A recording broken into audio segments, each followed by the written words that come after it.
The scariest thing that ever happened to me in high school might not be as traditionally scary as your traditional ghost story.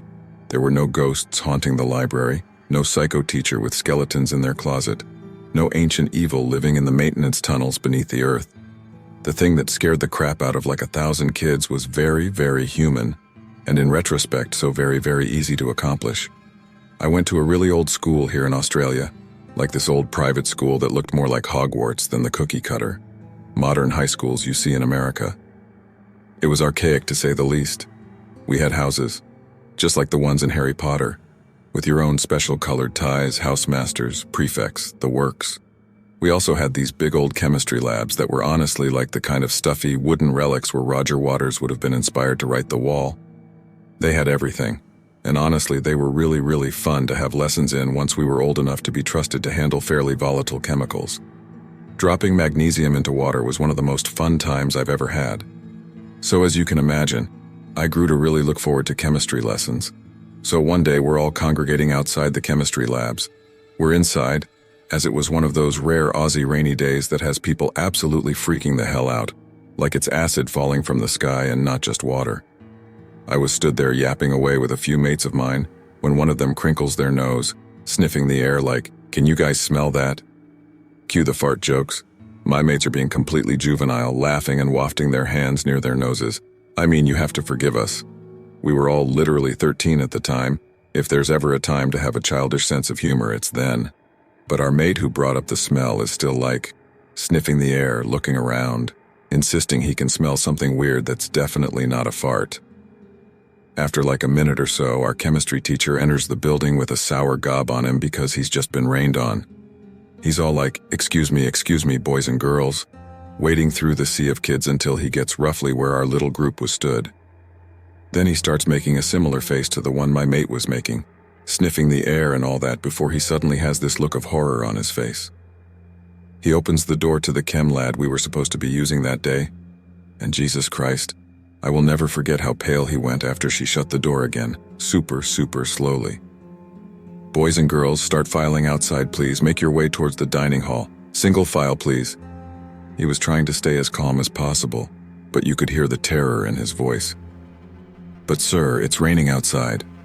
A girl in our class spoke up, and the look our teacher then shot this girl, like he was going to bloody hip toss her through a window. She didn't say anything after that. We all just walked through the rain towards the dining hall. For those that haven't worked it out yet, I'll break it down. Someone went into the labs, somehow got into a locked room, I think through an open window, and turned on all the bloody gas taps. All of them to fill the entire room with flammable gas. All it would have taken is one little spark, and that would have been like 100 kids dead, surely.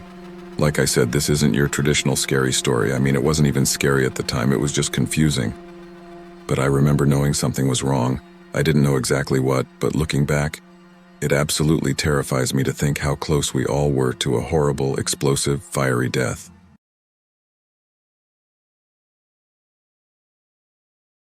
It was my 11th grade year in high school, and I signed up for my junior-senior year to do a business and technical career course in culinary arts. So how it works is half the day we go to a separate campus for the class we choose, then go back to our home school for the other half of the day. On the first day arriving, people were finding where their building was for the specific career class they chose. I found mine, and we waited for all the class to show up. As we waited, I sat by a few girls I just met and was talking away as a boy walked up to me with a pen and paper asking for my Instagram handle. He was about 5'11" maybe, skinny tall with shaggy blonde hair and a Nike tank top and shorts. Normal-looking kid. I thought it was strange considering most people ask for your number or Snapchat, but being polite, I said sure, and wrote it down for him. He took it happily and walked to where he was sitting down before. I didn't think much of it as the rest of the day went on and we were getting the class introductions for the year. Later that day after I got home, I got a message on my Insta from him. "We'll call him Jay," it said. "Jay started following you and Jay sent you a message." So I opened it and it was a simple hi, and him explaining how he thought I was very pretty and that he was glad I gave him my Insta.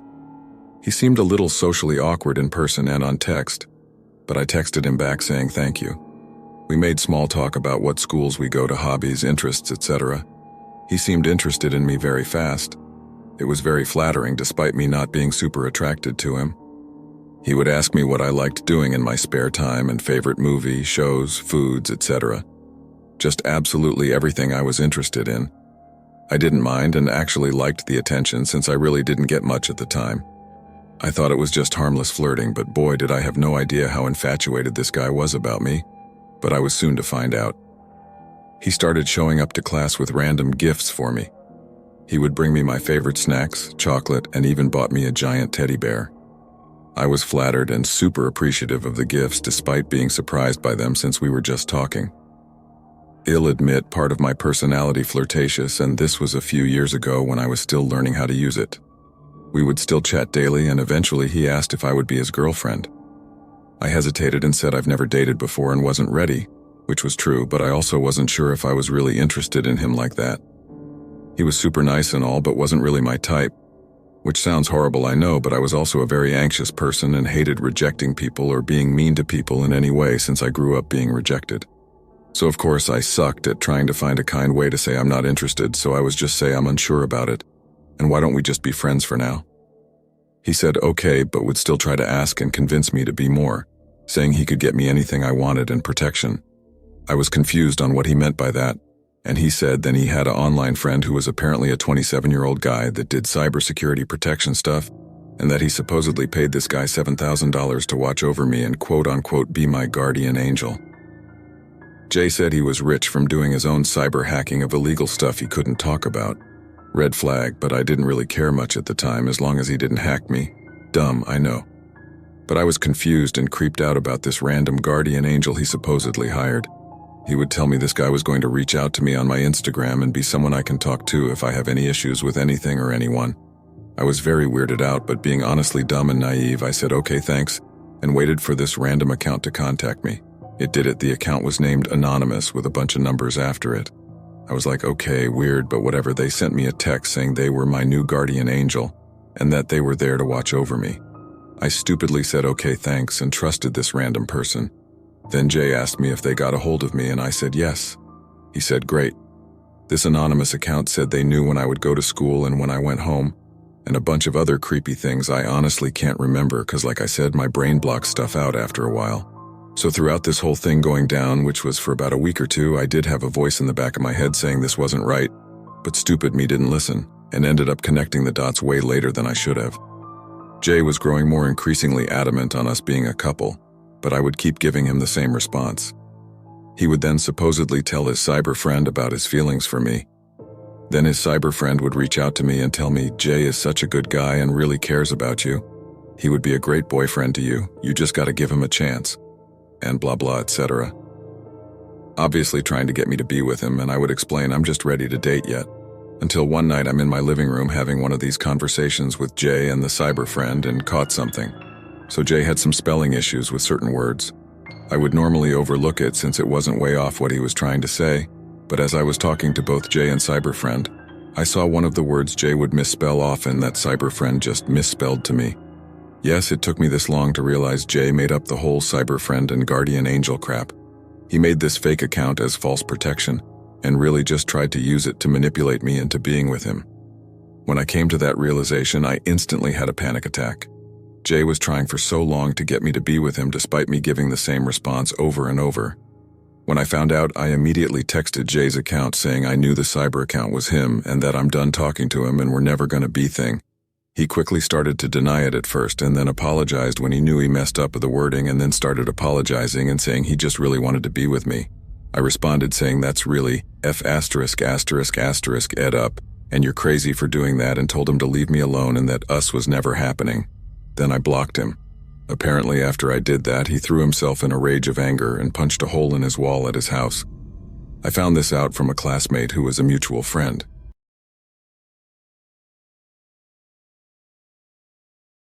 I grew up my whole life in Colorado, and although I didn't live in the safest area, my life was pretty normal. When I was in my sophomore year in April of 2019, something crazy happened that made me and my friends afraid to go to school for almost a week. It was a random Tuesday and I was sitting in my digital art class when we got the announcement that we were going into lockdown. Most of the class was super upset because it was the last class of the day and less than 40 minutes before the school day ended. My teacher thought it was a drill, so we all stayed in our seats. even though our class is almost surrounded by windows and all the computers we use were against the exterior wall. I was bored, so I looked up the news site to see if there was a robbery or something, which was very common, and put us into lockdowns very regularly. When I checked the local news, I saw an article that said, FBI identifies credible threats to local schools. I then showed the article to my teacher, and she looked like she had just seen a ghost. She pulled all of us into her office and had us sit quietly. I sent the article to a few of my friends while we tried to guess what was actually going on. After almost an hour after school should have been let out, police escorted each class to the parking lot. There were K9s and lots of police standing at all the entrances, and according to my friend, each school bus had an officer inside. My parents considered keeping me out of school the following day, but the districts around the state decided to cancel school until they could confirm it was safe for students. Apparently what happened was some girl from Florida named Soul Pies was in love with the Columbine shooters, and because it was almost the 20-year anniversary of the shooting, she decided to fly from Florida to Colorado.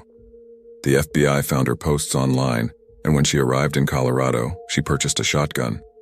Apparently, she was upset that the schools were shut down, so she could not implement her plans to recreate the shooting. So she traveled into the woods by Mount Evans, stripped naked, and shot herself with the shotgun. Police later found her journal with drawings and plans for her recreation of the massacre. The feeling of not knowing what could happen, and sitting in class reading that the FBI found threats but nothing specific was terrifying. Although nothing happened, everyone was on edge for the rest of that year, and very thankful that nothing happened.